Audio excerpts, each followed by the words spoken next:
हुआ स्पिरिट में किस तरह से देखते हैं और आगे उनकी उनके बिजनेस को, हम इस रियल एस्टेट को और बीएआई को किस तरह से देखते हैं, ये इस पे हम बात करेंगे।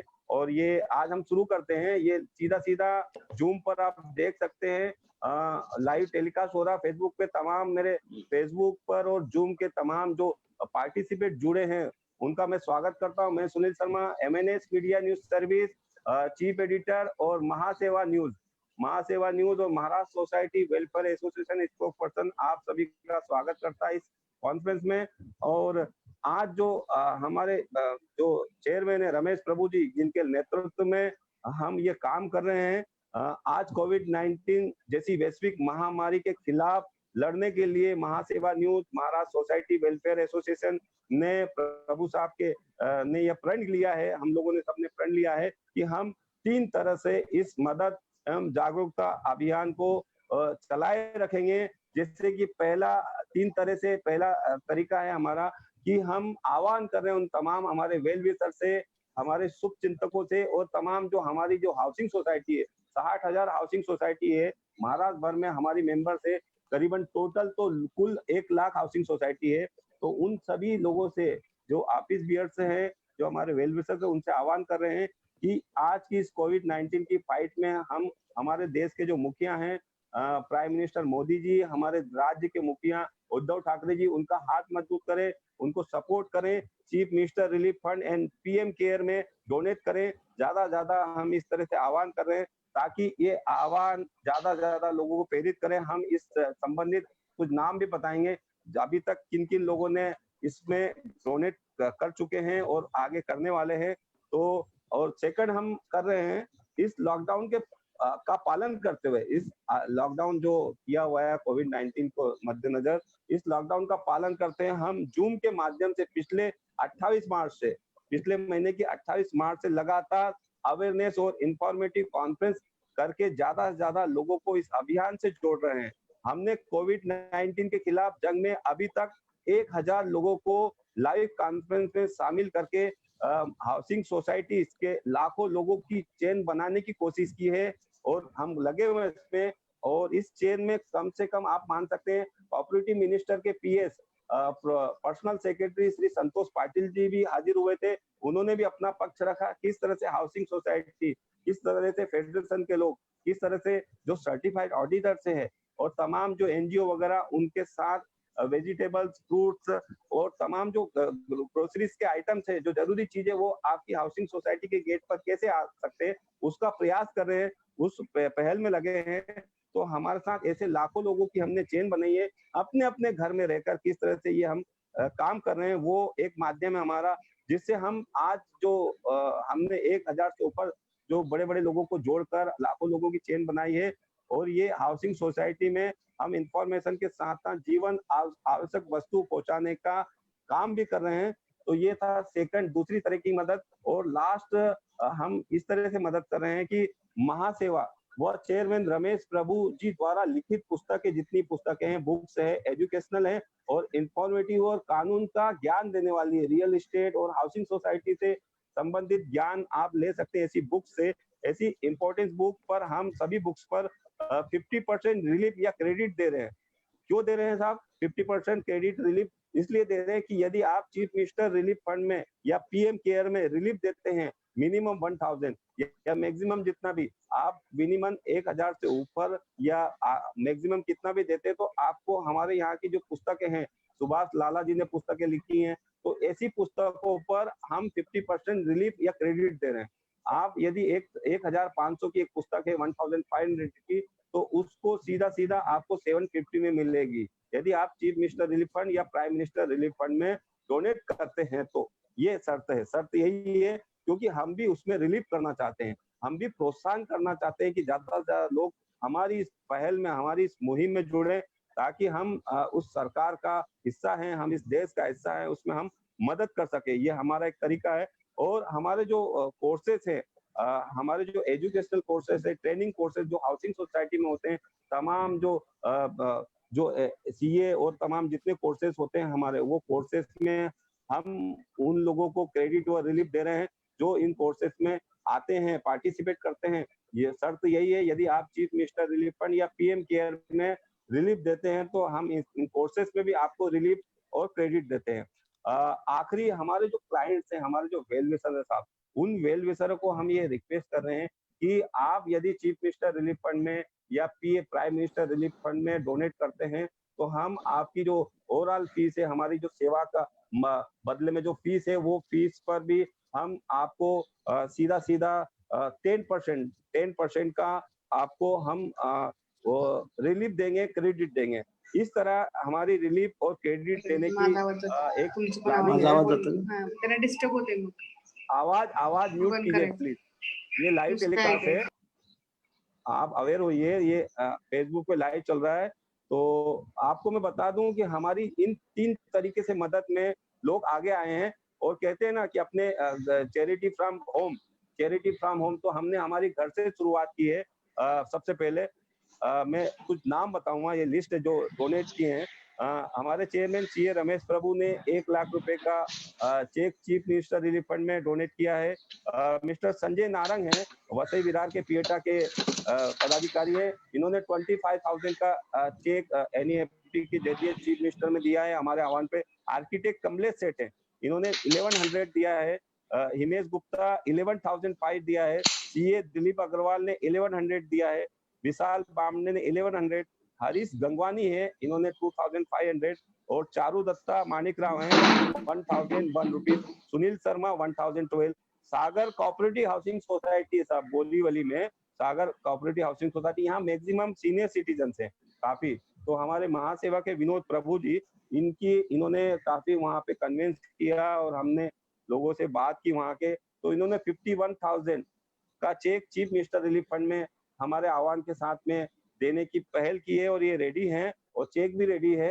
और यहाँ के जो सेक्रेटरी हैं वो सीनियर सिटीजन तो हैं, साथ में सेना के रिटायर ऑफिसर्स हैं, ये एक्स मिलिट्री मैन है। ऐसे जो जज्बा है देशभक्ति का, ऐसे लोग आगे आ रहे हैं मदद में। और आखिरी मैं बताऊंगा, मोनार्च लग्जरिया सीबीएस खारगर, ये कमांडर कलावत है, secretary Kharghar cooperative housing federation. Commander है कलावत, सेक्रेटरी जी है ये फेडरेशन के। इन्होंने 52,000 रुपए का cheque chief minister relief fund में दिया है। तो देख सकते हैं आप किस तरह से ये मदद के हाथ बढ़ते जा रहे हैं। और हमारी एक पहल थी, हमारी एक सोच थी, हम कोशिश एक कदम एक स्टेप तो उठाए ताकि ज्यादा से ज्यादा लोग इसमें मदद करें।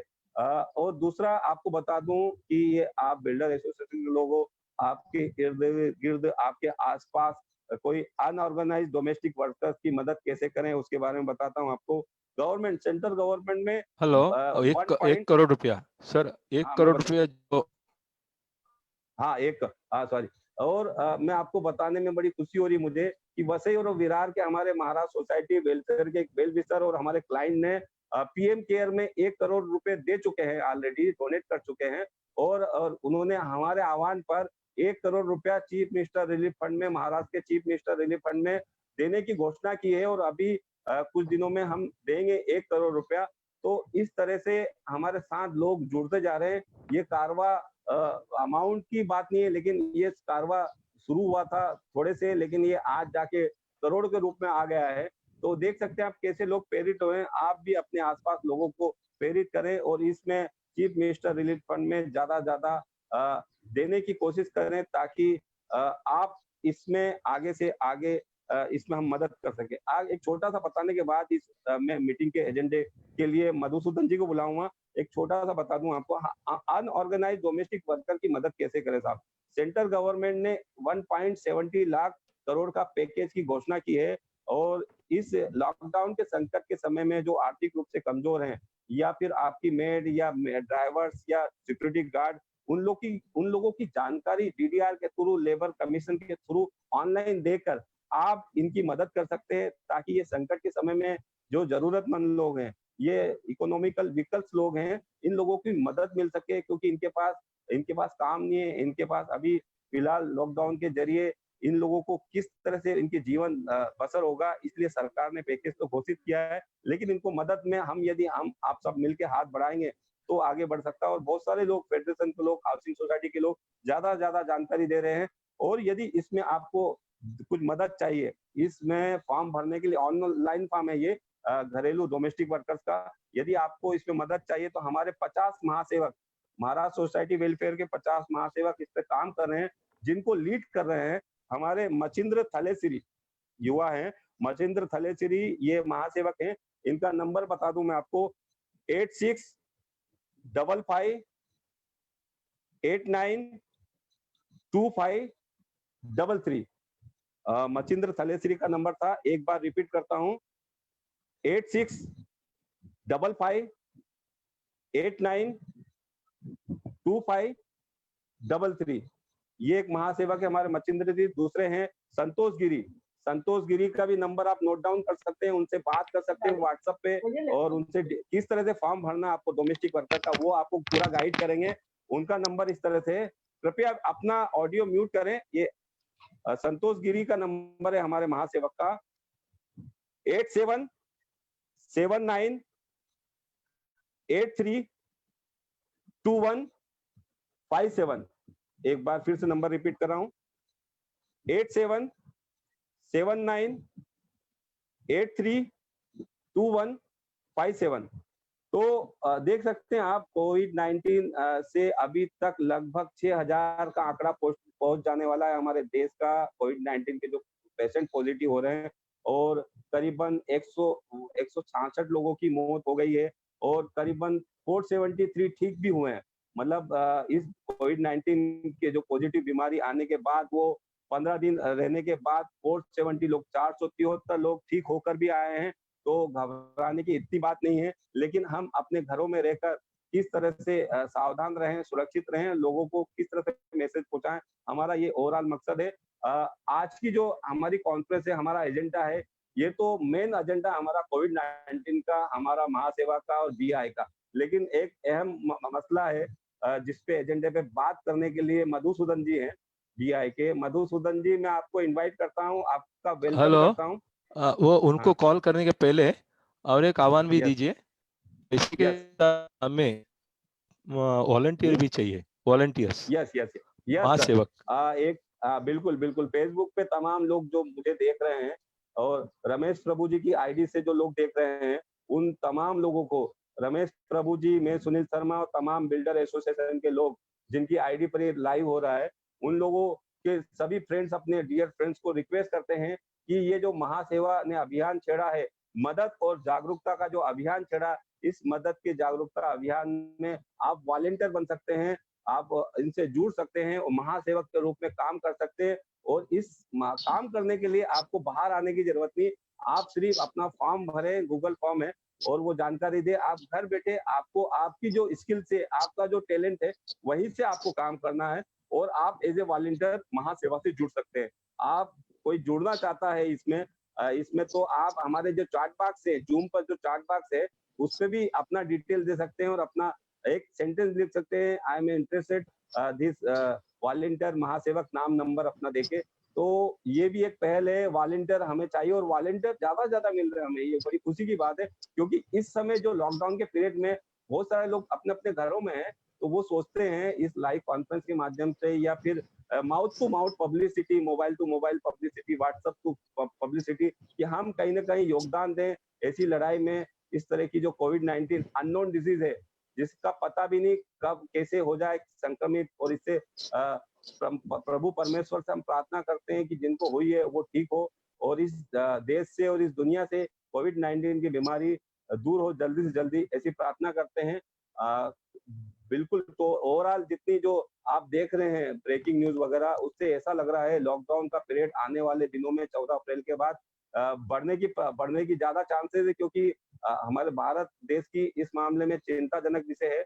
इसलिए कोविड-19 को देखते हुए लॉकडाउन का पीरियड आगे बढ़ सकता है। इसलिए हम ज्यादा कोशिश करें, वेजिटेबल, फ्रूट्स वगैरह और तमाम ग्रोसरीज वगैरह हाउसिंग सोसाइटी को कैसे मिले। सर, प्रभु जी, धन्यवाद। वॉलंटियर को हम घर बैठे बैठे डिजिटल यस, बिजनेस बताएं। कैसा कर सकते हैं, और उनको मेंबरशिप, बुक्स में राहत, ट्रेनिंग में राहत, और ऐसे खूब बेनिफिट भी दे रहे हैं। और से सब घर में बैठे बैठे वो दिन में 1 घंटा भी दे सकते हैं। ऐसा जरूरी नहीं कि पूरा का पूरा देना चाहिए। हाउस वाइफ भी आ सकते हैं, रिटायर्ड भी आ सकते हैं, यंगस्टर आ सकते हैं। सबको आह्वान है। बिल्कुल, देखा आपने, हमारे चेयरमैन रमेश प्रभु जी खुद आह्वान कर रहे हैं। आज उनके थ्रोट, गले में इन्फेक्शन है, लेकिन उसके बावजूद भी पिछले 1 महीने से इसमें लगे हुए हैं। हम उनकी कहीं न कहीं आवाज़ बन रहे हैं और कह रहे हैं लोगों से कि आप ये ऐसे कोई, आप घर में हाउसवाइफ है, कोई वर्कर्स है, युवा है या कोई सीनियर सिटीज़न है, एज़ ए वॉलंटियर जुड़ सकता है। आप वॉलंटियर जुड़ते हैं तो आपको एडवांटेज ये है कि आपको ये कोविड-19 में तो लोगों की मदद करनी है, डोमेस्टिक वर्कर्स की डिटेल देनी है, या फिर आपको कम्युनिकेट करना है हाउसिंग सोसाइटी में वेजिटेबल कैसे मिले, फ्रूट्स कैसे मिले, अपने घर पे रहकर। और इसके फायदे ये हैं, इसके एडवांटेज ये हैं कि आप महासेवा की तमाम जो पुस्तकें हैं, जो कोर्सेस हैं, उन पे आप क्रेडिट और आप इसमें डिस्काउंट ले सकते हैं। आपको रिलीफ मिलेगा वहाँ पर, क्योंकि आप सामाजिक काम कर रहे हैं, आप एज़ ए वॉलंटियर एक अच्छा पुण्य का काम कर रहे हैं, तो आपको हमारे महासेवा की बुक्स पर, किताबों पर, हमारे कोर्सेज पर और हमारी तमाम जितनी सर्विस होगी, उस पर आपको क्रेडिट बोले, रिलीफ बोले या डिस्काउंट बोले, जो भी एक मदद हमारी तरफ से मिलेगी। तो हम ये जो कोर्स, ये कॉन्फ्रेंस वगैरह भी कर रहे हैं, ये टोटल फ्री और निःशुल्क है। और हम इस तरह के समाज सेवा के काम में कहीं भी 1% या ₹1 का कहीं पे लेन-देन और कहीं कुछ नहीं है। ये एकदम पारदर्शक कारोबार है। आप देख सकते हैं, तमाम हमारे सरकार के लोग आते हैं, वो उद्बोधन देते हैं, वो अवेयरनेस फैलाते हैं। तो आपको निवेदन है कि वॉलंटियर, एज़ ए वॉलंटियर ज़्यादा से ज़्यादा जुड़े। हमारे हाथ मजबूत होंगे तो हमारी सरकार के, हमारे देश के मुखिया और हमारे राज्य के जो मुखिया है, उनका हाथ मजबूत होगा और इस फाइट में हम निश्चित ही लड़ने के काबिल होंगे, मजबूत होंगे और इस लड़ाई में बिल्कुल ही निश्चित जीत मिलेगी हमें। और इस वॉलंटियर को हुँ। हम रजिस्ट्रार से जोड़ेंगे और उसके हाँ। बाद उनका नाम जो है पीएम और सीएम के पास देंगे। हमारा तरफ से भी उनको एप्रिसिएशन लेटर भी दिला देंगे। बिल्कुल, आप यदि ये सामाजिक काम कोविड-19 के उसमें करते हैं, आगे से आके घर पे बैठकर, तो इस तरह के काम जैसे कुछ लोग आगे से कर रहे हैं, ज़्यादा से ज़्यादा हमारे पूना के एक सुहास पटवर्धन जी है फेडरेशन के, उन्होंने मैक्सिमम डोमेस्टिक वर्कर्स के डिटेल दिए साहब। ऐसे जो मेड बाई हैं काम में, घर में काम करने वाली, और जो ड्राइवर्स हैं, जो सिक्योरिटी गार्ड हैं, ऐसे समय में उनके पास काम नहीं है, उनको कौन सैलरी देगा, उनको कौन पगार देगा? तो ऐसा पैकेज जो गवर्नमेंट ने डिक्लेयर किया है 1.70 लाख करोड़, वो पैकेज जो इकोनॉमिकल वीकर्स हैं और उन लोगों के लिए किया है, तो वो उनकी मदद मिलनी चाहिए। आपको करना क्या है, आपको सिर्फ गूगल लाइन पे अपने मोबाइल पे जो लिंक है गवर्नमेंट का, उस लिंक पे जाकर उन लोगों की डिटेल देनी है। और आपको यदि नहीं समझ में आ रहा, तो मैंने आपको नंबर भी बताया है, वो नंबर पे हमारे जो इसलिए हम ज़्यादा से ज़्यादा वॉलंटियर महासेवक के रूप में लोगों को बुला रहे हैं, इनवाइट कर रहे हैं कि ज़्यादा से ज़्यादा लोग आए, ताकि हम इसमें, इस डिटेल में, इस सरकार की पहल में उनका हाथ मजबूत कर सके। उनकी एक पहल में हम कहीं न कहीं, क्योंकि कहीं न कहीं सरकार अपने आप को कमज़ोर समझ रही है, ये स्टेट गवर्नमेंट हो, या क्योंकि आज ये संक्रमण की बीमारी से कौन आगे आएगा, कौन मदद करेगा, कौन आगे बाहर समाज सेवा करेगा? क्योंकि ये बीमारी ऐसी है साहब। इसलिए हम घर बैठकर कैसे लोगों, सरकार की मदद कर सकते हैं, उस प्रयास में हम लगे हुए हैं।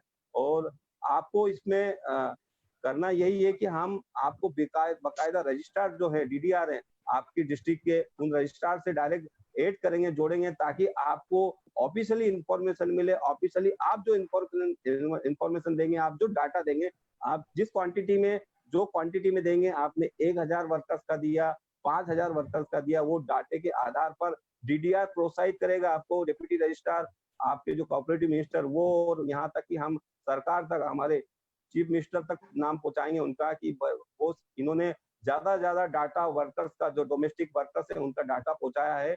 और ये एक तारीफ के काबिल काम है, एक बड़ा काम है मदद का, समाज सेवा का। तो ऐसे भी लोगों को हम प्रोत्साहित करने की कोशिश कर रहे हैं। तो आप ज्यादा से ज्यादा वॉलंटियर में जुड़े। बताइए। हाँ, संजीव जी आए हैं, आप संजीव मधुसूदन को बुलाइए। हाँ जी, आज का जो एजेंडा हमारा सेकंड बीआई बिल्डर एसोसिएशन का, तो उसके लिए मैं संजीव मधुसूदन जी को इनवाइट करूंगा। वो गो ऐड करें इस आज के इस टॉपिक को, सब्जेक्ट को। स्वागत है आपका संजीव मधुसूदन जी। हेलो। हाँ जी, हेलो। हाँ, यू गो अहेड।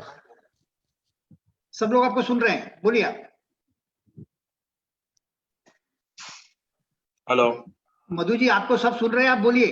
मधुसूदन जी आप बोलिए, आवाज आ रही है आपकी? नहीं, मेरा आवाज आ रही है, मेरे को नहीं आवाज आ रहा है। Anyway, good evening everybody. Without wasting any further time, I will request our chairman Shri Mohinder Rijwani to welcome the gathering. Welcome everybody. Mr. Mohinder sir. Yeah. Good afternoon, ladies and gentlemen. First of all, I hope you all are keeping yourself safe in your homes, and those who have to go out are maintaining the recommended safety protocol. I am sure we will see through this and come out stronger, particularly in terms of our building and construction industry. Since November 2019, we have been having the BI Mumbai Center's monthly lecture meeting series in our office at Tardev. Now, due to lockdown, we are having lecture number 5 of 2021, a tool for recovery of dues from the contractor against builder and owner, with CS Snehal Kamdar, who as the keynote speaker. Today's meeting is being co-organized along with Mahaseva and MNSN Media News Services.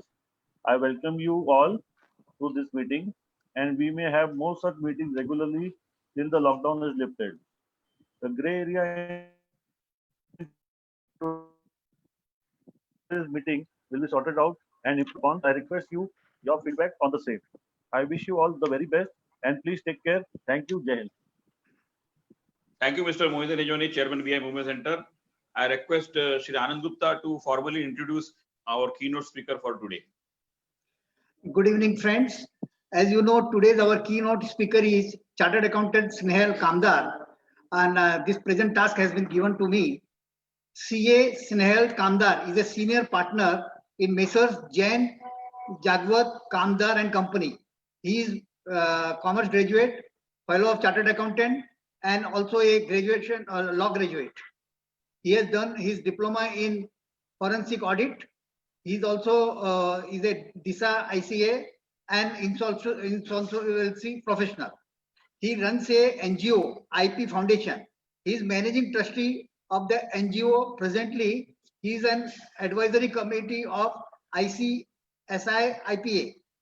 He takes more than 150 sessions on IBC and authored books on various subjects. IP Foundation is the NGO which started in 2018. Mission to create awareness on IBC, contribute to insolvency professional growth, reach out to all cities and towns in India. With this, friends, I would like to present today's keynote speaker, who is going to speak how our contractor builders can take NCLT as a tool to recover their Mr. Snehal Kamdar. Good evening all, and thank you Mahaseva and BI for giving me a task to share my views on the topic. Before I start on the topic, I would like to take this some few minutes sharing what is NCLT, how IBC evolves, and how it will help the members in taking the route of IBC. So, first of all, what is IBC? Insolvency Bankruptcy Code. In Insolvency Bankruptcy Code, they have gone ahead to define that there are two types of creditors, financial creditor and operational creditor. So a financial creditor is one who has given the money or lended the fund to a particular person or a corporate. And the operational creditor is the person who has supplied goods or services to the other party. Here, the whole framework of IBC is based on the understanding that the major powers are given to a financial creditor than the operational creditor. The idea or the understanding on that thing is the financial creditor, whenever they lend the fund, they would have appraised the party when they do the lending. Whereas the operational creditor would only see the party's strength for the particular transaction for which he is giving the goods on credit or service on credit. he would not have evaluated the whole company as a whole and looked into at the time of credit. So the holistically, the financial creditor would be in the better position to evaluate and also to restructure, help the client, the CD to restructure himself by having a restructuring of the company, by having a haircut, by increasing the period of payment, and so on. So the idea of holistic we have to understand is the full control under IBC is in first part. So in IBC there are two parts. One is CIRP process and another is liquidation. So the first part is a CIRP process. In the CIRP process, basically the control is with the financial creditor. So what is CIRP and how does it work? So whenever anyone has given a money or lended to something to a company, the person to whom the lending has been done, the borrower, defaults in the payment, the IBC can be evoked. Similarly, when anyone who has given the goods or provided service to any company and the company defaults, at that time, on default, the IBC would be come to his rescue. So what is that they can do is, so there are two different processes in the IBC for financial creditor and for operational creditor. So of operational creditor, one who has supplied goods, he has to first send a notice to the party that the payment is due and the party has not made the payment. He kindly should make a payment within another 14 days. In case he does not make the payment, then the person will be forced to file an application at NCLT and evoke the IBC. Second, the financial creditor, he does not require a notice to be given. In case there is a default, he can directly file an application to NCLT. Once the application is filed with the NCLT, the NCLT authorities, the adjudicating authorities at NCLT will hear the application, and on merits, if the case is there is a genuine default of the party, would admit it. Now, what is the limit? The limit was previously 1 lakh. Now it has been increased to 1 crore. During COVID-19, the circular has come that henceforth the limit of default is 1 crore. So in that scenario, any time any corporate has defaulted for the amount of more than 1 crore, then the parties to whom he has defaulted can file an application under NCLT and evoke IBC. Now, here we need to understand 2 points. The financial creditor, it is collective 1 crore that has been to be seen. And when it is an operational creditor, it is to be seen from the angle that one single operational creditor, not a collective operational creditor. So Mr. X or Mr. X Limited has supplied goods to Y and Y has defaulted. Then that company's outstanding is 1 crore in that books, then only he can move. If that is not the scenario, he cannot cumulative, like for payment of X, Y, X, A, B, C, cumulative is 1 crore and the default is of Y, the cumulative cannot move the application. So there is a difference between the OC, that is operational creditor, and financial creditors, even filing of application. So once the application is filed, insolvency professional will be appointed for the period of first 30 days. So in case when the application is filed by the FC, the FC will recommend the name of the insolvency professional with his application. It is mandatory. In case of OC, the application can be filed without the name of the insolvency professional and NCLT may appoint. But of late, NCLT has been asking the OC to recommend the name from the panel that they have maintained, and then they once the name is mentioned, that the order is issued. Now, why what is the importance of this recommendation of name? Because the law says, the IBC code says that if the application is made, the applicant will have to bear the cost of first month. So that is with respect to the fees of the RP and with respect to the paper publication ad. So once the matter is admitted, there is a paper ad within 3 days to be made. So the publication of that paper and RP fees are the cost of the applicant if that has not been ratified in the COC. So I will explain you what is COC and how it gets things. But in most of the case, this does not get ratified. So in the practical situation, the cost of the applicant is paper ad cost and the IP cost of 1 month. Post 1 month, the IP will be, the COC will be formed, and the COC will appoint the same person or appoint another insolvency professional as a resolution professional. And that person will take the things ahead, and the cost will be of the COC thereafter. Now, let me go back to the start of the process. Once we have filed the application is heard and the matter is admitted. Sir COC का full form जरा बताइए sir. Sorry, COC का full form बताइए, because our people are layman people, so please whenever you are using a short form, please also expand the forms, please. Yes, sir. I will do the needful, sir. Sir, COC मतलब committee of creditors, sir. So when I come to COC point, I am just going back to start the sequence. So I will tell you. So once the application is admitted, the insolvency professional takes over the company.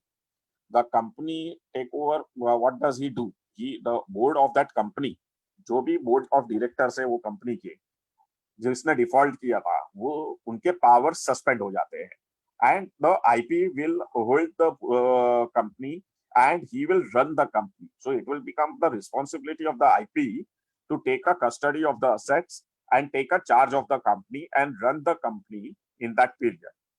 So once he takes the company, charge of the company, within 3 days, he will also issue a paper ad. What does that paper ad say? The paper ad will say that any people who has a claim against this company, whose payments are outstanding against by this company, they should send the relevant claims to the IP. So a relevant forms link is given. The IP address is given where they can send the forms manually also, and email ID is given where the forms can be sent by mails also. So once that forms, any person who is a creditor who his payments is outstanding has to file these forms to the IP for till the date of the admission. तो उनके जो भी claims है, जो बाकी है, वो claims सब वो file करेंगे IP को. That claim can be less than 1 crore, can be any amount. So filing of claim does not have a limit. Only when the filing of application, that 1 crore limit comes into play now. So once the claims are filed, the RP will collect this claim till first 14 days. If whatever claim comes in first 14 days, from that he will form a committee of creditor. A committee of creditor is basically a COC to be formed, and that COC will be only of the people who are financial creditor. Operational creditor will be a part of the committee only if the total debt of that person is more than 10% of the total debt of the company. मतलब अगर total company का date 100 रुपए का था, जिसमें IP ने control लेके लिया है वो कंपनी में, और किसी सप्लायर ने 11 रुपए का माल दिया है उसको, so that 11 rupees person will have a right to attend COC, that is committee of creditors, but he will not have a right to vote or right to say. He only have a right to participate. Whereas the financial creditor who become a part, who has filed the claim in first 14 days, their claims once admitted, they will have to attend the COC, that is committee of creditors, and they will have a right of voting also. So in the law says that RP जो भी काम करता है वो कौन से काम में उसको किस चीज में COC का परमिशन लेना है. So रूटीन ऑपरेशंस जो करने हैं वो IP खुद करेगा, उसमें परमिशंस की जरूरत नहीं रहेगी. But when the commercial comes, payment का कुछ है तो उसमें एक लिमिट COC सैंक्शन करेगा कि इतने अमाउंट तक का expenses without COC approval the IP can do, and above that amount any expenses has to be taken COC's approval. So the RP will run the show during this period. Company चलाएगा एक side और दूसरी side IBC के हिसाब से, procedure के हिसाब से it will be followed. So what he has to do? Claim collect करना है, सीओसी फॉर्म करना है, फर्स्ट सीओसी बुलाना है, फर्स्ट सीओसी में उसका रीअपॉइंटमेंट फाइनल होगा, and then he will if he is reappointed, he will move further what he has to do, he has to the claims 14 दिन के बाद भी आएंगे, वो एक्सेप्ट करना है उसको till 90 days. The claims can continue to come to him till 90 days. He has to accept the claims. So whatever claim comes, he will admit based on the documentation that is provided by with the supporting of claims. He will see whether that is perfect and the claim is eligible. He will accept. If the claim has some mistakes, then he will intimate the person that so and so documents are missing. Kindly rectify and send the documents for your claims to get admitted. And if the claim is not to be accepted, he will send a reply also that the so and so claim has not been accepted, as the amount that whatever the documentation is done with that is not sufficient to accept the claim. He will give reason if he is not accepting. Once the claims are continued to file, on 75th day, the RP will publish another ad inviting various people to bid for this company. So he will publish the ad in Form G, and he will call and he will have a criteria that who can bid for the company.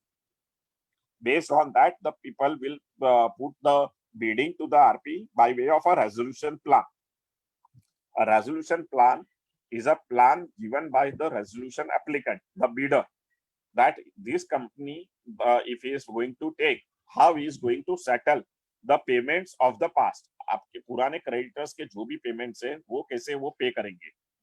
So in that case, he will define the operational creditor को वो he will pay X amount, financial creditor को he will pay X amount. So he will define. So a financial creditor को अगर 100 रुपया पे करना है, तो he will say कि मैं अगर ये कंपनी लेता हूँ तो मैं 100 रुपया पे नहीं कर पाऊंगा, कंपनी वायबल नहीं है, मैं उसको 50 रुपया ही पे करूंगा. ओसी को उसको देना है 200 रुपया, तो वो भी बोलेगा कि ओसी को भी मैं 200 नहीं दे पाऊंगा, I will be able to pay 150 only, और I may not pay anything to OC. So he will accordingly decide in the plan and that present that plan to the insolvency professional, resolution professional who is handling it. Resolution professional will take a cognizance of the plan, check the plan whether it is as per the code or not. So there are several conditions given in the code that who can be a resolution applicant and who cannot be a resolution applicant. Based on that, he will evaluate and put it the same to the committee of creditors. कि ये 4 plan आए थे, उसमें से ये 2 plan are not as per the code, so this cannot be placed. और ये 2 plan valid plan है, उस पे आप देखो. तो हाँ, COC will decide on the commercials कि किसको waiver दे रहे हैं, कितना दे रहे हैं, वो acceptable range में है कि नहीं है. If it is in the acceptable range, COC will accept the plan and ask RP to file that resolution plan to NCLT. And the NCLT will look at the plan, and if he feels that all the stakeholders, OC, financial creditor, worker, सबके लिए provide किया हुआ है as per the code, and the plan is looks viable, then the NCLT will pass the plan accordingly. And the person who has bidded, if the plan is passed by the NCLT, an order will be issued, and the new party who the bidder takes over the company. This is in short CRP process. Now, in case that does not come any plan, in case the plan given are not accepted by RP or COC or NCLT, and it fails, then that company will go to liquidation. So in liquidation, once the company goes into liquidation, the process differs little bit. So CRP fails, the liquidation starts. Now, what is the liquidation then? So in the case the resolution plan is not passed, or resolution plan is not received, or received but not passed by any of the authority, then the order will be passed by the NCLT for taking the company into liquidation. That is winding up. So company को बंद करने के लिए final order निकलेगा, and उसके साथ RP को administrator बनाने की लिए कंफर्म करेंगे. सो आइकर द आरपी को ही लिक्विडेटर बना देंगे और एनी अदर रेजोल्यूशन प्रोफेशनल को लिक्विडेटर बना सकते हैं। लिक्विडेटर का काम क्या रहेगा? लिक्विडेटर जब बनेगा तो फर्स्ट ऑफ ऑल अगेन वो भी 5 दिन में पेपर ऐड देगा और वापस क्लेम मंगाएगा। ही विल से कि ये जो है लिक्विडेशन में कंपनी गई है, आपके जो क्लेम है फाइल करो। अभी आपने पहले सीआरपी में क्लेम फाइल किया था, अभी सीआरपी के डेट से ये लिक्विडेशन का पीरियड मतलब 180 दिन का पीरियड गया रहेगा। तो वो पीरियड का अगर आपको इंटरेस्ट क्लेम करना है तो आपको रिवाइज क्लेम फाइल करना है। अगर आपके पुराने क्लेम ही उसको लिक्विडेशन में लेने हैं तो इन दैट सिनेरियो अगर आपको कोई एडिशन नहीं है तो that forms will be accepted by the liquidator as per the latest amendments. Previously आपको लिक्विडेशन में फाइल करना कंपलसरी था, अब वो कंपल्सन नहीं है। प्रोवाइडेड कि आपका एडिशनल क्लेम है तो आपको रीफाइल करना है आपको लिक्विडेटर को। लिक्विडेटर भी क्लेम कलेक्ट करेगा, फिर कंपनीज के जो असेट्स है उसका पूरा लिस्ट बनाएगा और रिपोर्ट बनाएगा and then he will put one by one asset for sale. So he can put one by one asset for sale or total asset for sale. So he can take a call. For that, he has to form a consultation committee. So stakeholder की consultation committee बनेगी and there he will put the proposal that this is what the stage is. इतने claim आए हैं और इतने assets का list है, तो इतने assets में इतना ही payment हो पाएगा। तो assets का sale कैसे करना है उसके लिए consultation committee में they will have a discussion. But whatever the consultation committee में stakeholders will say will not bind resolution professional. It is all recommendatory for the resolution professional. And a resolution professional can take his own call. If it is contradicting the stakeholder's decision, then he will just mention a reason why he is doing that and he can proceed. So in view of this thing, in liquidation, the complete control of the process is with the liquidator. Liquidator जब asset बेचता है तो IBC code में there is a waterfall mechanism which is prescribed that gives के आपको वो जैसे asset बेचे उसका पेमेंट आएगा तो कैसे किसको कब देना है उसका they have given. So पहले क्या होता था कि कभी भी कुछ भी होता था तो गवर्नमेंट का स्टेक पहले होता था कि कोई चीज में अटैचमेंट है, गवर्नमेंट का ड्यूज पहले बाकी है तो असेट बेचा तो पहले गवर्नमेंट को पे करो। Now in IBC government rights fifth in the waterfall. So जो भी पेमेंट पहले आएगा वो पेमेंट से इंसॉल्वेंट सीआरपी कॉस्ट का पहले पेमेंट होगा, लिक्विडेटर फीस का पेमेंट होगा, उसके बाद आएगा फाइनेंशियल क्रेडिटर का सिक्योर्ड क्रेडिटर्स जिसके पास सिक्योरिटी थी उनका पेमेंट और वर्कर का पेमेंट। 24 मंथ्स का अगर वर्कर्स का ड्यूज बाकी है लास्ट 24 मंथ्स का उसका पेमेंट। सो अगर मैंने एक असेट बेचा 100 रुपए में और फाइनेंस सिक्योर्ड क्रेडिटर्स जो है उनका और वर्कर का पेमेंट बाकी है और वो है 120 रुपया, तो वो 100 रुपए ये दोनों के बीच में खत्म हो जाएंगे, फिर किसी और को कुछ मिलेगा ही नहीं लिक्विडेशन में। अगर पेमेंट आपका इधर सिक्योर्ड क्रेडिटर और वर्कर का मिला के 80 रुपया है और मेरे को बेचने के बाद 100 रुपये मिले तो 20 रुपया जो बचा will go to next level. तो नेक्स्ट कौन आएगा after secured creditors and worker? Next आएगा आपका अनसिक्योर्ड पीपल क्रेडिटर्स और उसके साथ आएंगे आपको स्टाफ, ऑफिस स्टाफ, उसका 24 उसका भी सैलरी 12 महीने का। उसके बाद आएगा गवर्नमेंट और उसके बाद बचा तो नीचे जाएंगे तो जो सिक्योर्ड क्रेडिटर का अनसिक्योर्ड कंपोनेंट रहेगा वो आएगा and then finally it will come to the equity shareholder. तो ये सीक्वेंस में पैसे बचते हैं। अभी लास्ट 3 साल में हमने जो देखा है नॉर्मली जब लिक्विडेशन में जा रही है कंपनियां तो ऑपरेशनल क्रेडिटर को या अनसिक्योर्ड को कुछ नहीं मिलता है, जो पैसा जाता है वो सिक्योर्ड तक ही सीमित होता है और खत्म हो जाता है क्योंकि उससे याद जिस पार्टी ने डिफॉल्ट किया रहता है मोस्टली वो सब केस में द डिफॉल्ट का amount is too high than the security amount. So most of the cases financial creditor तक ही ये अमाउंट सीमित हुई जाती है। तो ये हमने नटसेल में what I have tried to explain you all is what is CRP process, what is liquidation process. इसमें और एक दो चीज है कि अगर एप्लीकेशन किसी ने फाइल की है और फिर प्रमोटर चाहता है कि वो सेटल करे, तो उसके भी ऑप्शन दिए हुए हैं under section 12A. So a party who has filed the application, the promoter को समझ में आ जाता है कि उसकी कंपनी उसके हाथ से जा रही है. In that scenario, he may try and settle with the party जिसने एप्लीकेशन की है. So before the COC forms, he can file the application for withdrawal under 12A. If the application COC बनने के बाद कमिटी ऑफ क्रेडिटर जो 38 day पे बनती है, उसके बाद उसको विड्रॉ करना है, तो उसको एप्लीकेंट को परमिशन और सीओसी की 90% परमिशन चाहिए. वोटिंग करनी रहेगी सीओसी में, और सीओसी में 90% vote should be in favor of withdrawal. Then that withdrawal will happen.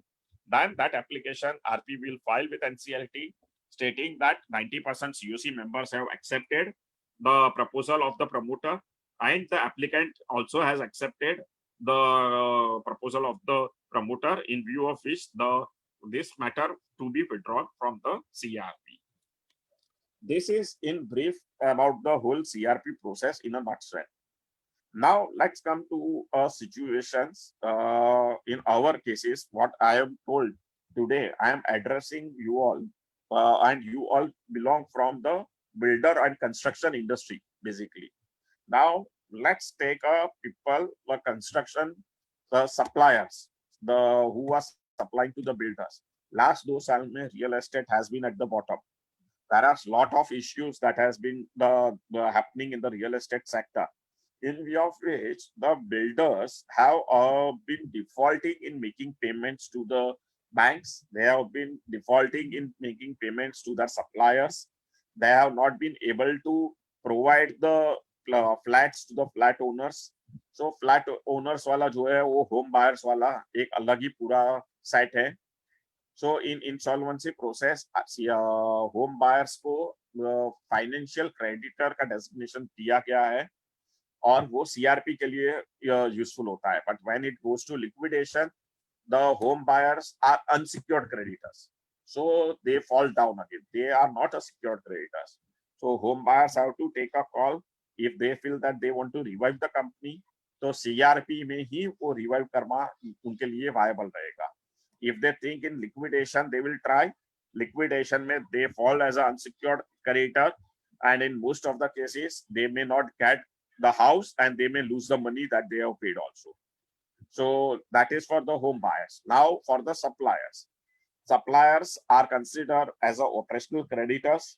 So in CRP, whatever the supply during CRP, if they are making, that probably they will be able to recover in whole, because that money will be a CRP cost, which even if it goes into liquidation will be recovered first, even before the secured creditor. But the supply that they had made previously, that is before the start of CRP, before the admission of the court order, that supply, for that they will have to file a claim, and as per the resolution plan, whatever is final will be the payment that they will get for the previous supplies. In case the company goes into liquidation, again they will fall as an unsecured creditor, and in that scenario they may end up losing their money. Coming little bit of late, I have came across several cases where they have done little bit structuring to the suppliers. What has been happening in real estate, many a times the suppliers who used to supply, and against that they used to take the property only, and for that property they used to pay an additional amount. So I am supplying goods worth of 50 lakhs of rupees, and I am taking booking a flat in the same building for 1 crore rupees, and balance 1 crore I will be paying. Now that is a composite contract. So in that contract, to the extent of that 50%, the cases that we have come across, they are telling that we are home buyers. Now, if that has to be done, that should be 2 different contracts, and then probably it may sustain. Otherwise, if it is a single contract, then it may be very difficult to get that sustain that you are a home buyer. So you will have to see that how you develop your contract with the things. Many a times I have come across that the suppliers doesn't enter into any contract. It's a verbal or a relation that they had been having with the builders, based on which they supply, the goods on credit. And in that scenario, it is purely an operational creditor, and operational creditor will be treated in CRP as an operational creditor, and in the case of liquidation, they will be treated as an unsecured creditor. So, broadly speaking, when we are talking of the supplier front, they are operational creditor and unsecured creditors, considered as unsecured. Now, we can go ahead from that to the builder side. If you are a builder and you have defaulted in the things, then what are the things that you will have to at your end? So you can even file under section 10 the application if your default is more than 1 crore. So there is a provision for going into suo motu action and filing the application. Now, going into that part of the builders, if he has to take a CRP route, he will lose the projects. Someone else may take over the company and the projects, and the liability of personal guarantee of the builder, whatever he would have been given, would continue. So that is a parallel process which will continue in the builder. So technically, builder may lose everything if he goes probably by this route. Now, talking about the operational creditors, the suppliers, how they may be able to recover the money. So they can negotiate with the resolution professional during the CRP period for their old monies, and for the new supplies, they will be secured and their payment will come. But the old supply, they can negotiate and see if the RP is able to pay them that part of their old supplies against the new supplies. So the whole framework that the supplier will have to take care is in this model. Now, on this point, any questions that any Prabhuji or anyone would like to post, I will be able to take that questions on that lines. Sir, when we are going for a recovery of the money, are we required to give any notice? And who will give this notice? Whether advocate should give this notice or creditor himself has to give? Creditor has to give the notice. He has to give a 14 days notice. If that is a supplier of goods, he can give a 14 days notice, and he has to mention. So there is a notice format that is there, fixed format. So based on that, form 3 and 4 is there. So that form has to be filled and sent across. It has to preferably a register AD to be done and sent. Once it is sent to the builder has to reply within 14 days. If he does not reply, that means he admits the default. And thereafter, an application with NCLT can be filed, and NCLT on admission will appoint the RP. So the question is whether it is required by the advocate or no. It is preferably to be done by the creditor himself. So advocate on behalf of the person, if he is filing, that is a different legal notice. Under IBC, it is a specified form is being told. So he has to file on that specified form, and that form has to be signed by the creditor. It cannot be signed by any other person. So okay, it is basically a creditor who will file this. Suppose this is given by the advocate. So will that notice be considered as illegal? No, it's not illegal, but it's a defective notice. So NCLT may not accept it and may remand back the things by saying that kindly refile the sender again the notice by the creditor on his paper. Okay. Suppose I issue the notice and thereafter he makes the part payment. And can I withdraw the notice? No, there is nothing, no process of withdrawal of notice. Notice is given, application if you want to withdraw. For example, he made your part payment to you. And for the balance payment, he has come to you and the party has come to an understanding that balance payment will be paid in so-and-so installment, and which is agreeable to you. Then in that scenario, you can withdraw the application which is filed, but not yet admitted. Suppose my dues are in dispute. Right. Let us say it is outstanding for 2 years.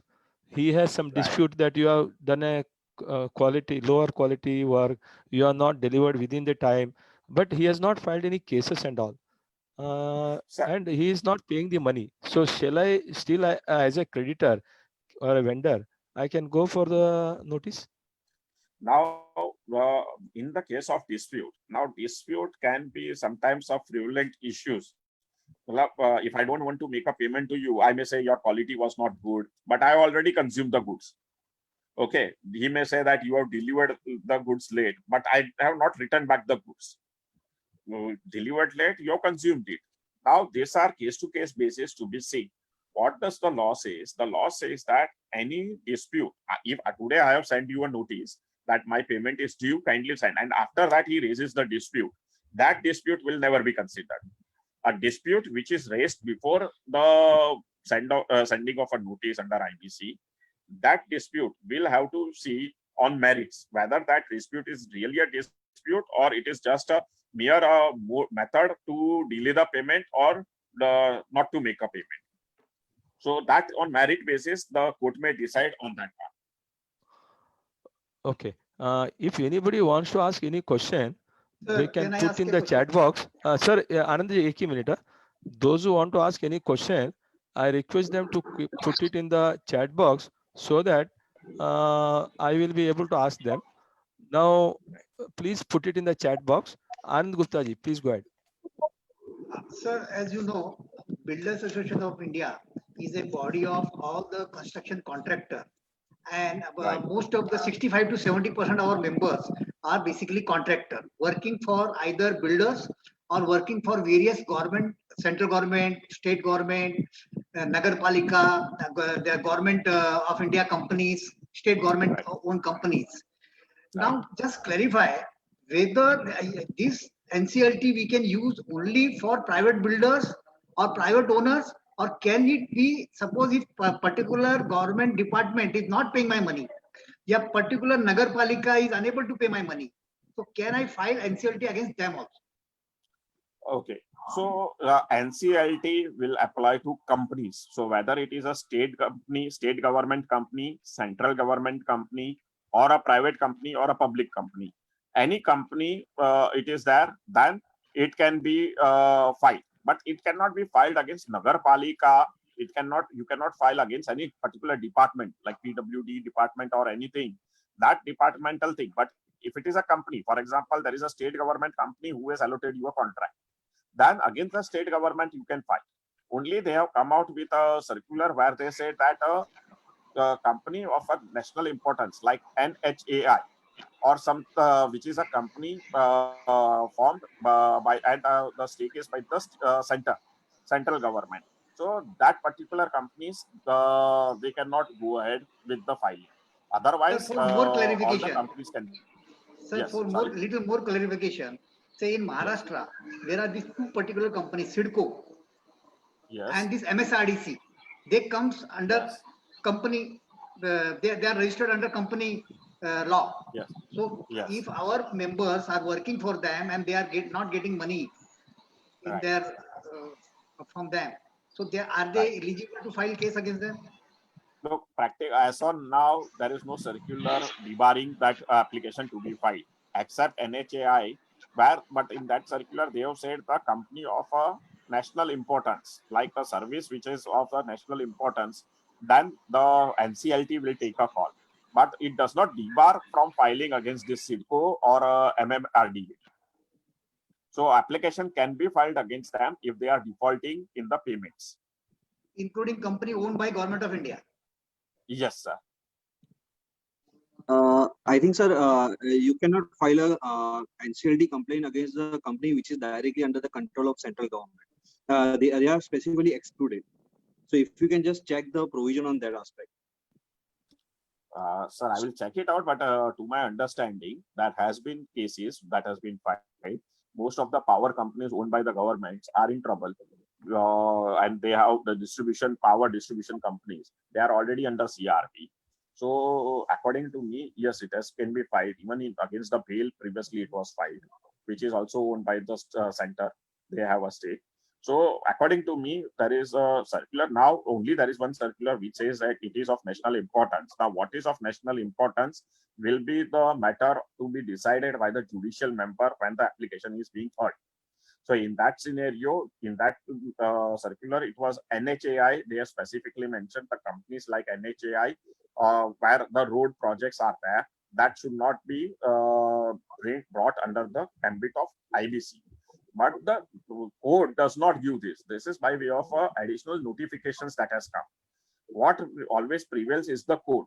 Code says that any company which is formed under Companies Act, and that company has defaulted, then you can go and file the application with the NCLT.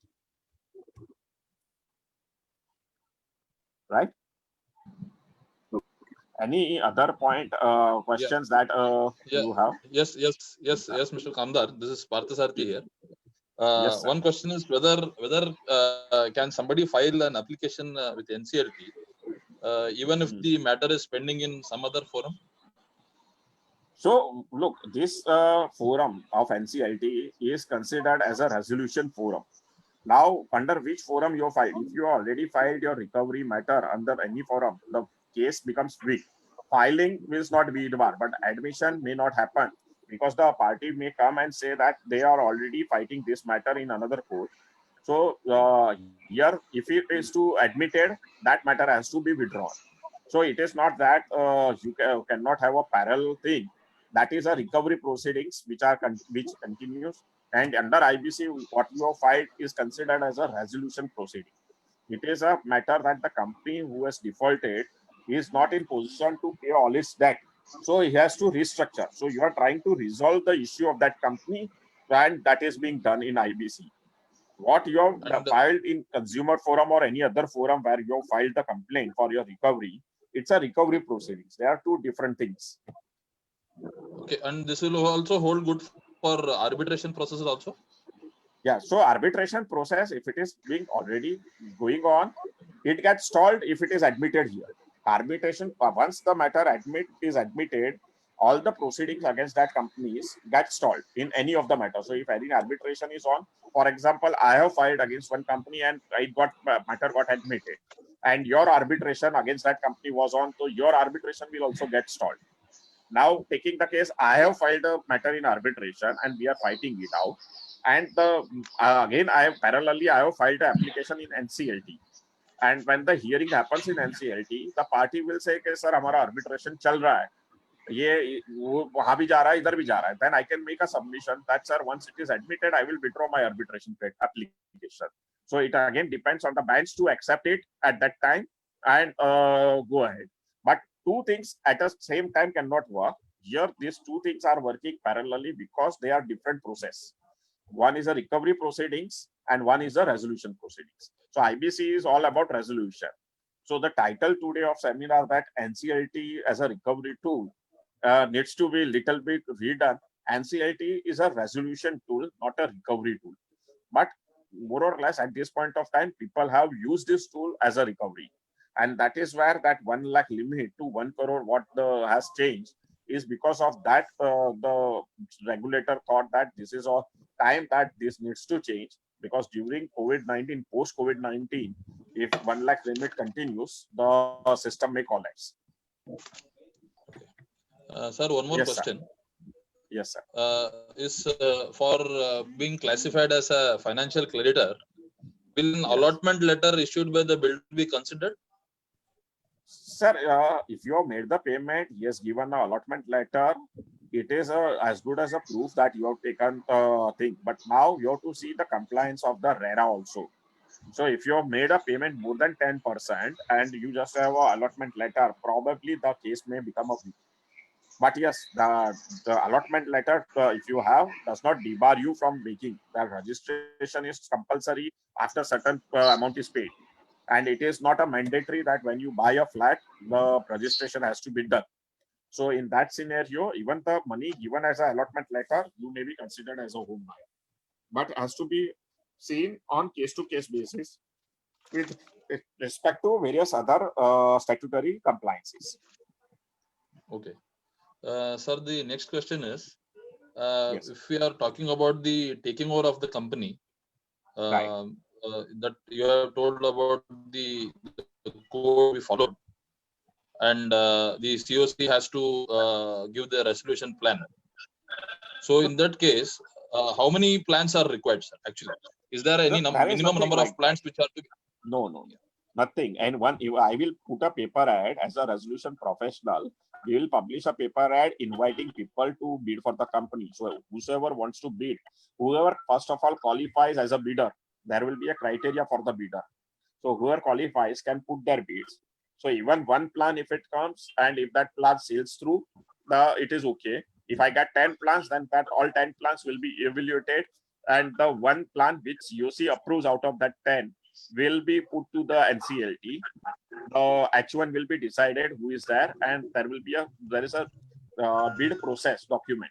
So based on that process, that 10 plans will be evaluated, and the one plan which passes that process as per the bid document will be declared H1, and that H1 will be put to NCLT then. And that NCLT order passed in that favor, the party who has bidded for it can take over.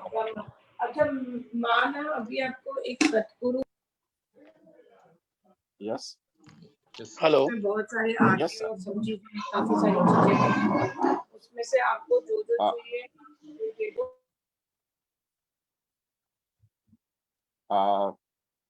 One more point is of a limitation act. If your payment of dues are more than 3 years old, then that limitation act applies. So that also you need to see when you file an application that the limitation act criteria is fulfilled. You don't have a debt which is more than 3 years old or which is not acknowledged at the past 3 years. Yes. Any more questions? Yeah. Mr. Hello. Kamdar, I have one question. Mr. Kamdar, I have one question. I'm Advocate Vatsal Shah. Yes, sir. Yeah, as far as the insolvency this thing is concerned, under the provision, financial creditors can come together and thereby fulfill the requirement of 1 crore pecuniary jurisdiction. Yes. But whether is there any similar provision can be made for the flat purchasers, whereby 2 or 3 flat purchasers come together and fulfill the requirement of 1 crore? So that is to be yet to be tested, because the amendment that has come, 10% or 100 home buyer. Now that there is no clarification on that, whether the cumulatively 1 crore has to be taken or individually 1 crore, because this 1 crore has come just during this COVID-19 in the last week of March. So I have been addressing also, and I have been also seeking a clarification from IBBI, but nothing in clear has come from the legal friends of mine where we have put this across. The views that has come across by most of them is 1 crore individual. Okay, thank you. Yes, sir. I think our Nirav Parmar wants to ask a question. Nirav? Yes, sir. Yeah. Sir, I have one question. The OC said, like, it has become a trend that under the IBC notice, they are being served that if they are out. That's fine. They are. Nirav, your voice is cracking. Can you type it in the chat box, please?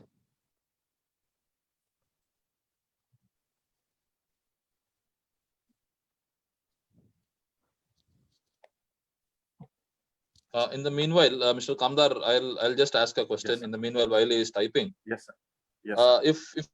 If an application has been made before NCLT and it has been rejected, suppose.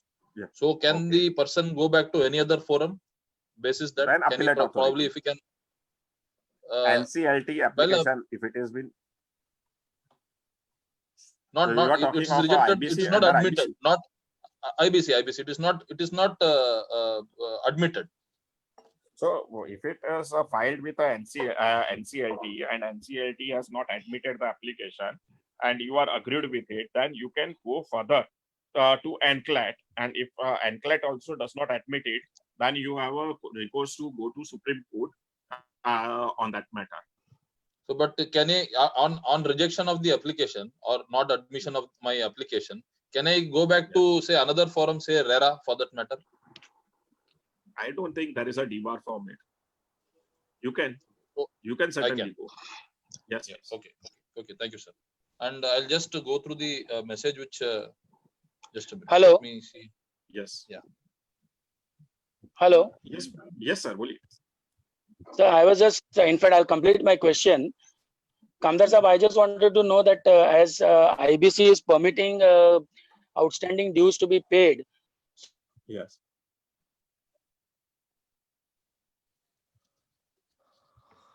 Yeah. Nirav ji, आपका range कम है। आप अपना photo है ना, आपका camera जरा बंद कर दीजिए। आपका कैमरा बंद करके आप बात कर पाएंगे। आपका इंटरनेट का जो पावर है कम है। आप अपना कैमरा ऑफ करिए। नीरव जी, आपको अगर बैंडविड्थ का प्रॉब्लम आ रहा है सर, आपका फोटो आप स्टॉप कीजिए, आपका वीडियो स्टॉप कीजिए। वीडियो स्टॉप करके आप वॉल्यूम ऑन करके बात करेंगे तो वॉल्यूम आ जाएगा सर। नहीं तो आप चैट बॉक्स में आपका जो भी क्वेश्चन है चैट बॉक्स में कुछ डाल दीजिए। Parth sir they will ask, please sir. Chat box में कैसा जाने का जरा समझा दो ना विशाल। हाँ सर, प्लीज चैट बॉक्स में जाना है तो आप पार्टिसिपेंट में क्लिक करेंगे तो आपको पार्टिसिपेंट का लिस्ट आ जाएगा सर। तो पार्टिसिपेंट का लिस्ट आ जाएगा तो उधर लेफ्ट साइड में नीचे चैट बॉक्स है। तो प्लीज एवरीवन टू रिक्वेस्ट, आपको अगर कुछ भी क्वेश्चन पूछना है तो आप चैट बॉक्स में जाइए, पार्टिसिपेंट में जाके लेफ्ट साइड में नीचे चैट बॉक्स है, चैट पे क्लिक करेंगे तो उधर आपका मैसेज टाइप कीजिए और एवरीवन को भेज दीजिए। आप प्राइवेटली भी भेज सकते हैं, एवरीवन भी भेज सकते हैं। तो प्लीज एवरीवन भेजेंगे तो Parth Sarathi will address the question. Thank you. Parth sir, go ahead. Yeah, Kamdar ji, one more question which has come up here is in case the office of the company is closed and the directors are under judicial custody, then where should we send that notice? The recovery notice should be where should the recovery notice to be sent? So there will be the company's registered office address will be there. Okay, as per the MCA, you have to post that to the MCA email to that MCA based registered office address. Also, you can send an email to the email ID that is shown on the master data of MCA. So once you have done that and you don't get reply, you can proceed ahead with the things on that. And at the most, the bench may say that dusty will to be done, and you can then file a dusty notice also and give the report to the bench on the service of the notice. Okay.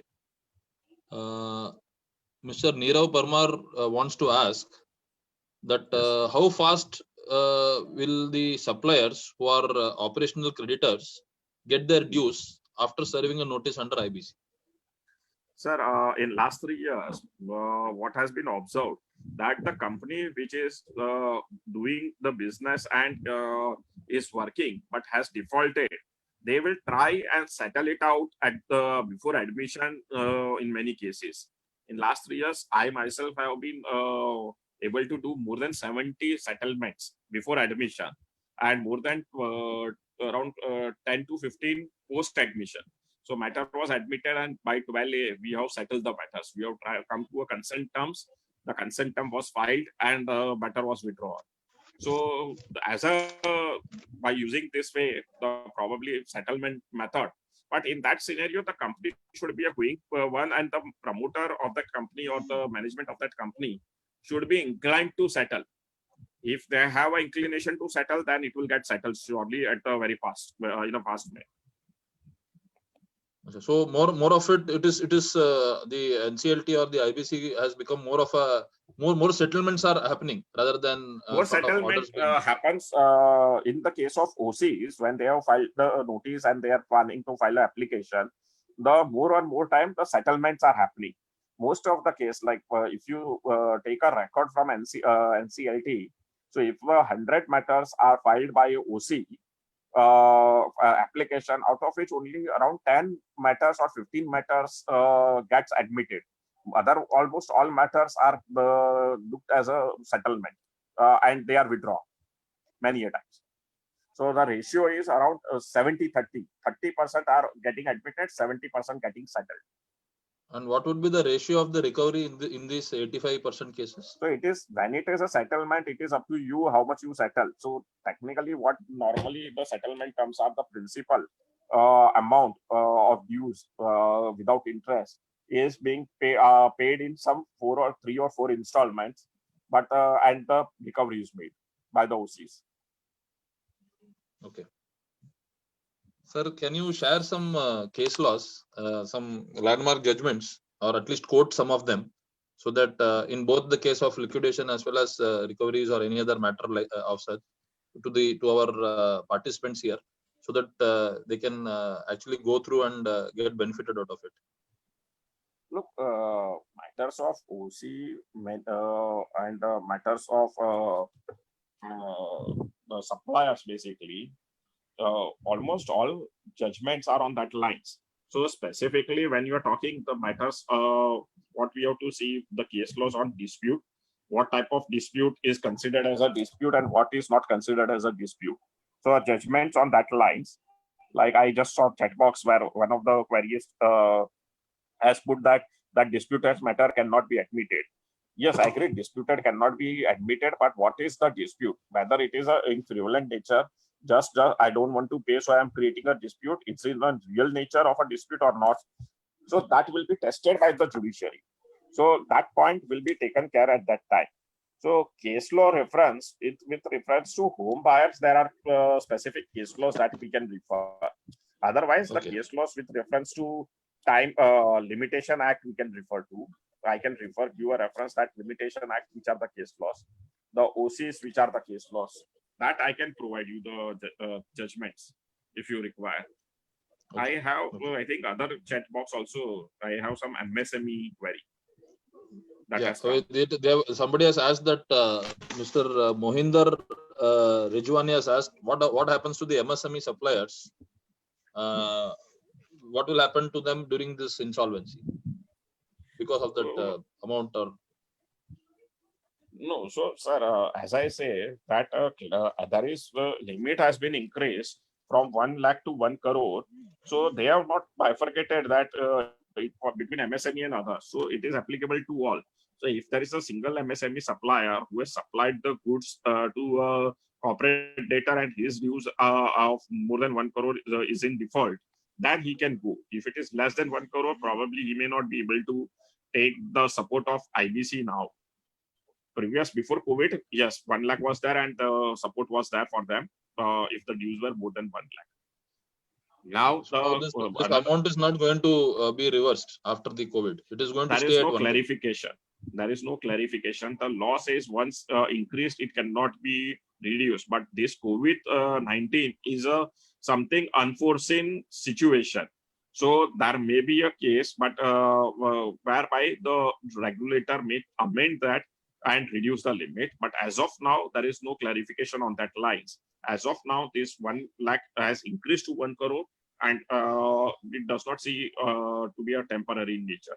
So it is permanent in nature. Okay. Okay, sir. Sir, one more thing is that in this limitation act, which you are talking about, the 3 years limitation, is there any condonation allowed in that, sir? No. There is it no is as per the limitation act. If your debt is due and if your debt is not time barred as per the limitation act, then you are allowed to go ahead under IBC. But if it is your debt is due and it is time barred under limitation act, then limitation act does not give you a condonation option. The option has to be there in the limitation act. Okay. Hello. Yes, sir. Sir, if award is sanctioned, award is given against one company and other defaulters of those companies have gone for NCLT. In that case, where that award stands? The award will be, the execution of the award will be on the holding. It will not be executed. So that award what you have, which is not executed and the company goes into CRP, the moratorium applies. In moratorium, this award cannot be executed. But what will be his position? He will be on what preference? It will be his claim. It will be his claim. Unsecured, he has to file a claim. Unsecured claim, yes, sir. But your preference will be given. Why? But preference will be given. Preference will be given for his recovery. No, sir. There is no provision of that in the things. They have not defined preference to be given to a decree holder under any act. Award or decree, if you are holding, it is considered as unsecured, provided the decree or award states that against the decree and so asset has been security interest has been created. Then if that is there, then that security interest what is created by decree or award, to that extent you will be secured. Otherwise you will be considered as unsecured throughout the IBC. But court has made him secured, no? By giving award. Court has given him a decree. The court has given him a decree that this amount, this is your debt due. They have not said that this is a secured debt. They have only given you a confirmed your debt and asked you to recover from that. So you can, once the decree is there and you have to execute that decree, it has to be, in case the party is defaulting, then as a land revenue default, you will be able to recover that decree. So in that scenario also, it is unsecured only. So even government dues, what I am saying, if it is there of a land revenue, arrears in land revenue or anything, that also they will have to file a claim. They cannot have a asset against that and recover that claim. So yes, sir. My second question is, if company has multiple projects and they are at fault for some projects and successful in completing other projects, right. If defaulter of the default projects have gone to NCLT, in that case, right. What action will be taken against that company? Sir, recently there is a NCLAT judgment in this line. In which it's a Gurgaon based real estate company, Utpal real estate company. In that they have said that if a defaulter, if the person has gone against filing a complaint against a particular project, then that project on a standalone basis has to be considered. The other projects will not get impacted by the filing of application by the in the case of one project default. So it is Winter 77 Gurgaon case of against Utpal. So in that they have given a rationale where a particular project only has to be considered when the case is filed. Other projects will be continued. So they will not have an impact on IBC. Okay, thank you. Yes, sir. I think Mr. Pradeep Nagvekar wants to ask some question. Mr. Pradeep? I was the same guy asking these questions. Okay. Thank you so much. Yeah. Thank you. Yeah. Sir, a couple of more questions which have come in the chat box. Yeah. Under which section is this particular settlement happens? Like under which section of the 12A. Section 12A. 12A. Yes. And what happens to the talking, sir? Section 12A comes into operation after the matter is admitted. Before admission, if you are withdrawing the application, then it's a normal settlement terms that you will have to file. Correct, probably you will have to come into a consent agreement or a settlement agreement, and based on that you have to withdraw. So that is not under the purview of IBC. Right. Yes, sir. And one more question is that whether applications filed before this increase in the amount to 1 crore, what will happen to those applications? So this is also subject to clarification. We presume that the applications which are already filed and already maybe also a hearing also may have taken place, because in last many I have been through many application hours also are pending, where we have already had 5 hearings, and in last hearing we were told that if till by next hearing if the party is not settling, then we will admit. Now in that type of application, the bench may take a view of admitting it, but it is yet to be seen when the matters are will be heard, because there is no clarification on this point. Even not only of the application which has been filed, the contention that the notice is issued, and there is a after notice, the Limitation Act time is still there. So I have filed the application and trying to resolve post notice. So does that notice allow me to file the application with that 1 lakh limit, or I need to have 1 crore? Now, these are all questions which probably either by notification the clarification may come, or may judiciary member, when the matter is being discussed in the court, they may come out with the solution on it. But today there is no clear-cut direction on that part, sir.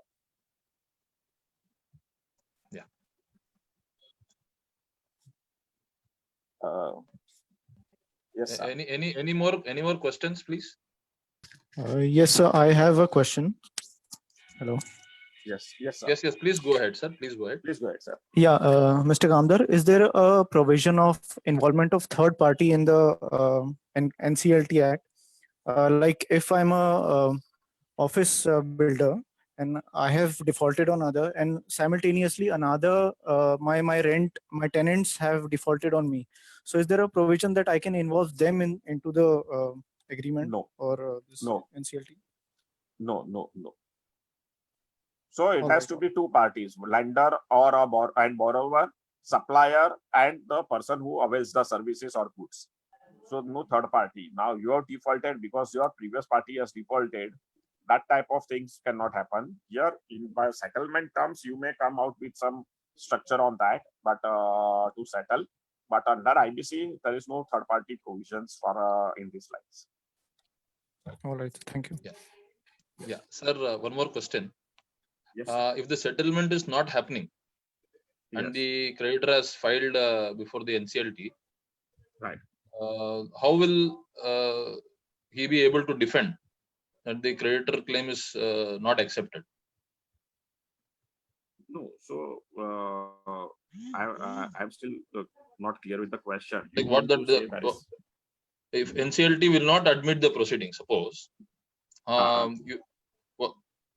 law of limitation is there, suppose if the dues are more than 3 years for that matter, and then what happens basically? So you mean to say there is a dues which are more than 3 years, and that has not been revived in last 3 years. Right. Exactly. Then, sir, I don't think IBC will be able to help you out, neither other laws, because Limitation Act is very clear. When your debts are time barred, then the legal course may be very difficult at your end to avail. Okay. You may try it out. If that is the scenario, what has to be done is you have to try it out to get an acknowledgement of that. So what does the Limitation Act says? That you have supplied goods 3 years old. Then every year either you get a confirmation from them that this is the payment due. So but the day you get a confirmation, from that time, again from that the confirmation date 3 years alive. Or the last payment that you have received against that, from that day 3 years gets alive. Or if it is already reflecting in the balance sheet of the party, you have not taken a confirmation, but the party's balance sheet shows that the this much amount is payable to you, and in that scenario, that will also tantamounts to acknowledgement of debt. There is a judicial pronouncement to the contrary to this, but you will find many judicial pronouncement in favor of this.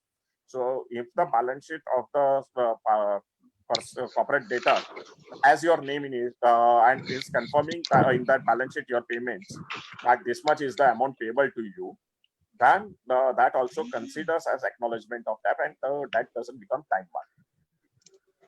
Okay. One more, sir. Last question, sir. Yes, sir. Suppose in case of company of contractors, there is a contractors company, and if some of the creditors issue a notice under IBC, then how should we get protected for any sort of proceedings under IBC, sir? Is there any other way? No, if you are defaulted in making the payment, if it's a company and company has defaulted in payment, then technically it will be a challenging job to consider the case. The only thing is that you may buy out a time in for settlement with the other parties who's filing the claims. And look, but there is no way out other than that. If it is a default and clear-cut default, matter can get admitted easily. So only the settlement is the only option. Yeah, probably that is the only option to avoid the admission of it. Okay. Yeah. Thank you very much, sir. Anyone else who wants to still ask any more questions which are remained, or any of the questions which I have left out? Hello, sir. This is Sohan Sudhar. मैंने set के अंदर I have asked the question in the set, but still I'm not clear. See, Yep, if the please, matter can you repeat the question, please? Yeah, please repeat your question. If the matter is going in the court, if say in High Court, so whether simultaneously we can apply to the NCLT?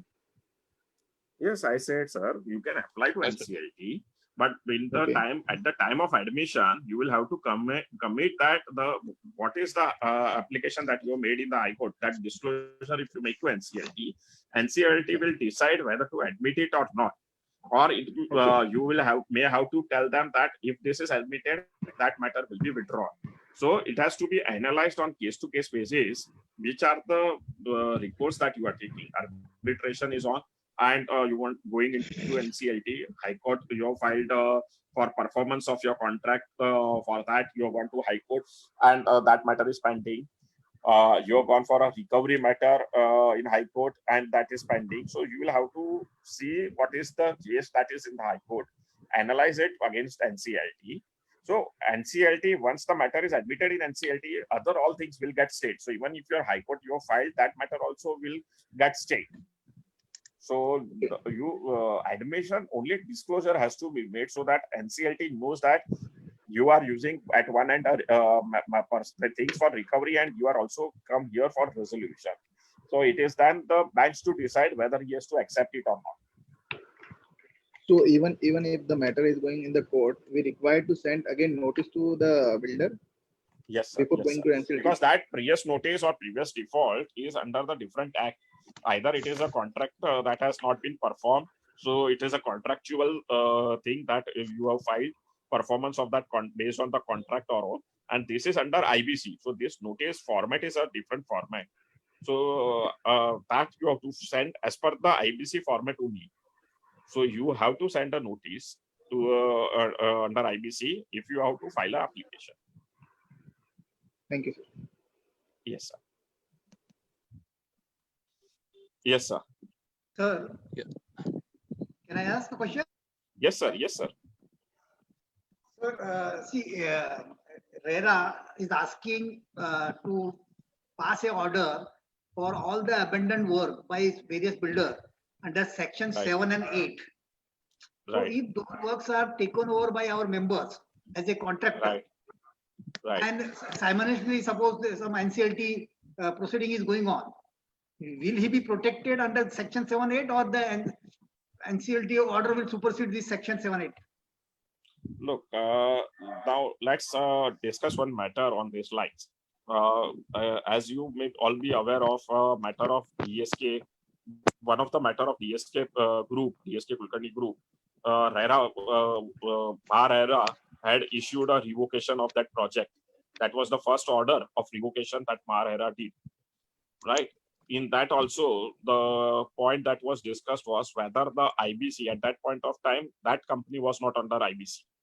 So anyone who goes to IBC against that company, and then what? Then actually, as per the law, the IBC will prevail over RERA. But what we did was, we had suggested at that time also with RERA was that we file a caveat. So before admission of the matter of that company where RERA has evoked and RERA itself has started on the resolution process to resolve that project company or a project, then the hearing at the time of NCLT hearing, we can go with the argument on that lines that the matter is already being under resolution, but under the RERA Act. In that scenario, the matter, the intent of the IBC as well as the intent under this thing is to resolve, and the intent is being taken care. So the matter be not be admitted till the time if there is a default in resolution in the resolution plan that is being worked by RERA. So that is what we had discussed at RERA, and according to based on that understanding, RERA evoked that project, and that is under resolution. So idea is that IBC is a central act will prevail over RERA or any state RERA act. vis-a-vis even as a central RERA Act, what is there, on that also IBC will prevail, because IBC has a clause which says that it will prevail over all other acts. Only the act that it will not, the act that will prevail over this is Economic Offence Act that has come, Fugitive Act that has come. In that case, and in the PMLA, where the assets have been generated from the crimes. So till that extent, these two places, that acts will prevail. Other all acts, IBC will prevail. So in case Bahar RERA is evoking, or any state RERA Act is evoking the projects which are registered, and the contractors or another person is taking cognizance of it and looking to resolve the project and complete the project, and the matter at that time, the only precaution needs to be done is file a caveat to NCLT not to admit that matter till this Bahar RERA matter also is failed. If it is working out, then the purpose and intent is same, the resolution happens, so it will never get admitted. The NCLT is proactive. If this type of arguments come, they will entertain this argument for sure.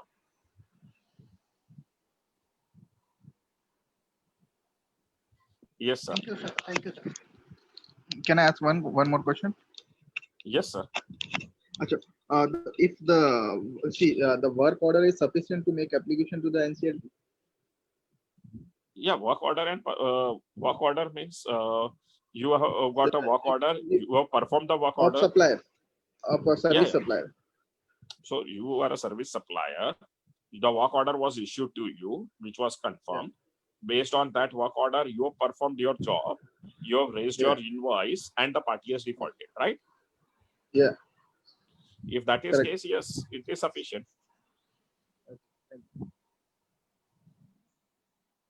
Your invoice has to be raised, and the party has not paid to your invoice, and your invoice should be supported by work contract, and that work contract terms and conditions, if you are fulfilled, and if your invoice is legitimate, then I don't think there is any issue in getting that matter admitted.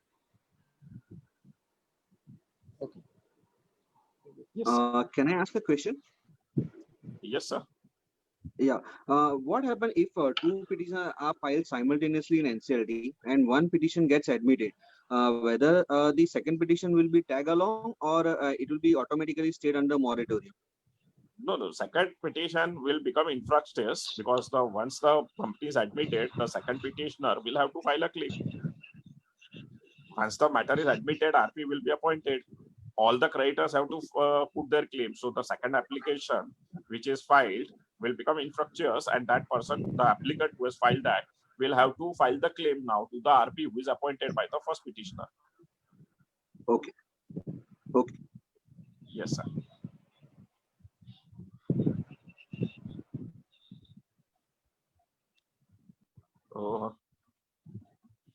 Any further question?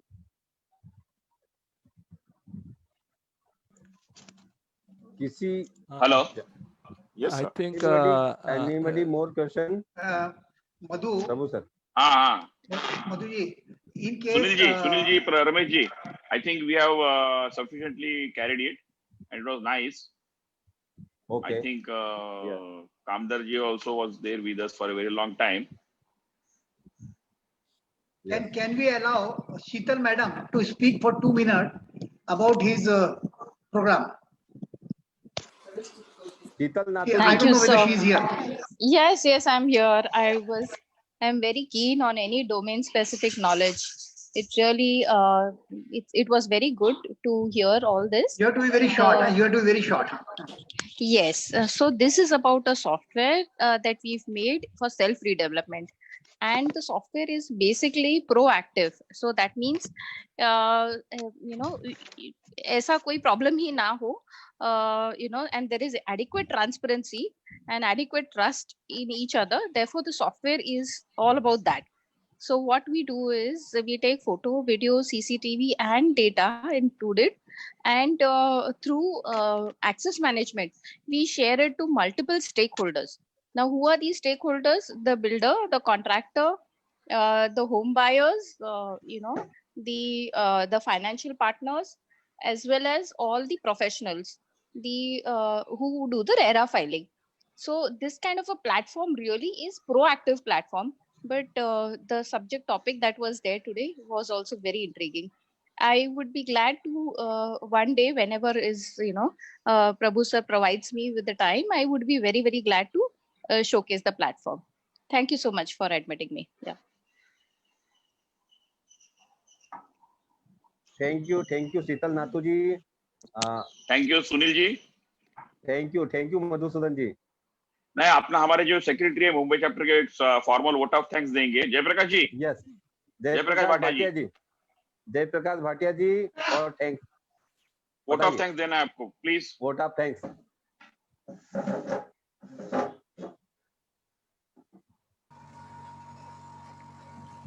Today's meeting was the first for BI Mumbai Center. We thank CA Ramesh Prabhu for guiding us in this matter. I am thankful to CA Sindar for agreeing to be a keynote speaker in such a short time. Maharashtra and Media, Mahaseva and Media Services were our joint organizer today. We thank them for joining with us with BI. Finally, we thank to the participant for joining us and engaging us, and bank office also helping in the matter. Thank you all. Thank you Jayprakash ji. आज की जो conference बड़ी informative थी। हमारे साथ जो CA, हाँ या बताइए। हाँ सुनील जी, थैंक यू। मेरे तरफ से भी पहला अनुभव था, it was nice. We will continue जब तक अभी भगवान जल्द से जल्द हमको इसमें से छुड़ाए। We will all pray also for that. Yes yes yes, कोविड-19 से हमको छुड़ाए। लास्ट में Madhu, yes Madhu ji, One more thing, there is no high tea today. Yeah. There is no high tea today. Yeah. दे दो। हेलो मधु, मधु जी, मधुसूदन जी। हेलो। या कौन बोल रहे हैं? मैं प्रकाश पंजवानी। ओके। ये हमारे स्टेट चेयरमैन मार्च 31 तक स्टेट चेयरमैन रह चुके महाराष्ट्र के, और अपने हर लेक्चर मीटिंग में आते थे। ओके। अच्छा, मेरे को कुछ बोलना है। हाँ बताइए। आज का जो ये मीटिंग था, मेरा फर्स्ट एक्सपीरियंस था। यस। मैं फर्स्ट टाइम ये जूम चालू किया है। आप लोगों ने मुझे मैसेज भेजा। I am very much thankful to Shri Ramesh Prabhu ji, Anand Gupta ji and BI whole team. Thank you very much. It's a good experience for me. It's a first time. Thank you sir. बिल्कुल हम लोग ये लॉकडाउन के पीरियड में कम से कम ऐसे जो जूम के माध्यम से, और ये फेसबुक पे भी लाइव चल रहा है अभी आप जो देख रहे हैं पूरा जो डिस्कशन, ये रमेश प्रभु जी की फेसबुक आईडी पे जाएंगे आप तो पूरा I know. यस ये मिनट्स देख सकते हैं आप। पूरी मीटिंग का ओवरऑल इंफॉर्मेटिव और काफी अच्छा सेशन रहा ये। मिस्टर CA स्नेहल कामदार और तमाम हमारी जो पूरी टीम है, IP फाउंडेशन की स्नेहल कामदार जी जुड़े और बड़ी इंफॉर्मेशन थी, उनका धन्यवाद।